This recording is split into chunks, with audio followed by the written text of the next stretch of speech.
Well, congratulations. How does it feel to be a Comp Laudean this year? Well, it's just such an honor. I was really shocked by the award and really appreciate the recognition. It's truly in the name of David DiPaolo. The award couldn't mean more to me. And now, what inspires you to kind of do what you do? Well, you know, my education and my first career was as a trauma nurse, and I worked with catastrophic injuries. And so my entire nearly 30-year career in workers' comp has always been about trying to make sure that people that are injured get the very best medical care and they're treated with a lot of respect and dignity because they've gone through so much. And so much like Comp Laude is all about that as well. What can we do to support the injured workers? How do we come together to make it better? So I think that's what drives me. Now, tell us a little bit about your experience in the industry.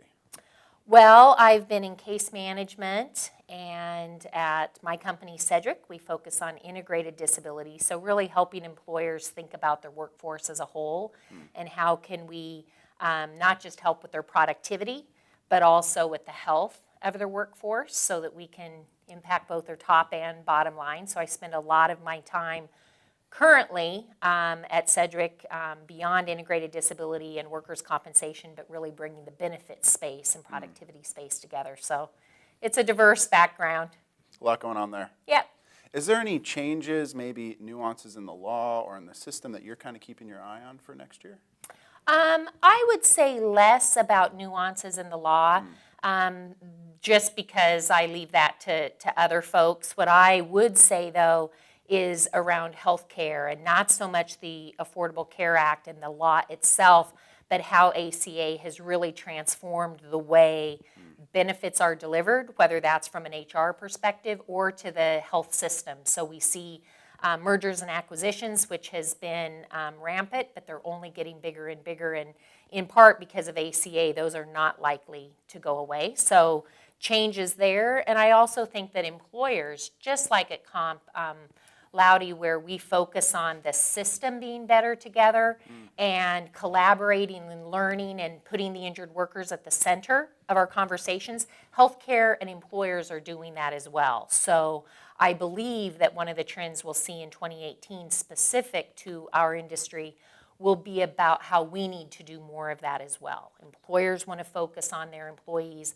We as service providers, you as a news organization or an education organization or even at the conference, I think we'll spend a lot more time talking about the person who's at the center of it, the consumer, the injured worker, the employee.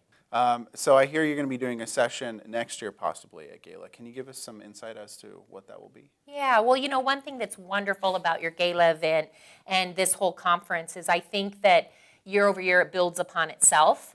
And we really advance conversations that need more attention. And so this year we spoke some about pain and pain management. I think that one of the exciting events next year will be a day-long focus on pain management and how the industry can learn together and ensure people in pain have the proper treatment, but that we look at some of the newer techniques to treat pain, both people with chronic pain as well as even rehabilitation before people have experienced their pain. I know that'll be on the agenda, and no doubt we'll have some great conversations with injured workers, for sure. And is there any shout-outs that you'd like to give before we close? Yeah, well, in addition to Work Comp Central for the opportunity to have been recognized this year, I really need to thank my company, Cedric, for the opportunity to not just work with our great employers and our colleagues at Cedric, but have an opportunity to promote things like your gala and give back to the industry, because it really matters. It's a big part of who I am to be able to give back and get us to come together as an industry. So thanks to Cedric for allowing that to happen. Well, perfect. Well, Cedric's own Kimberly George, thank you very, very much. Thank you. Thanks. Take care.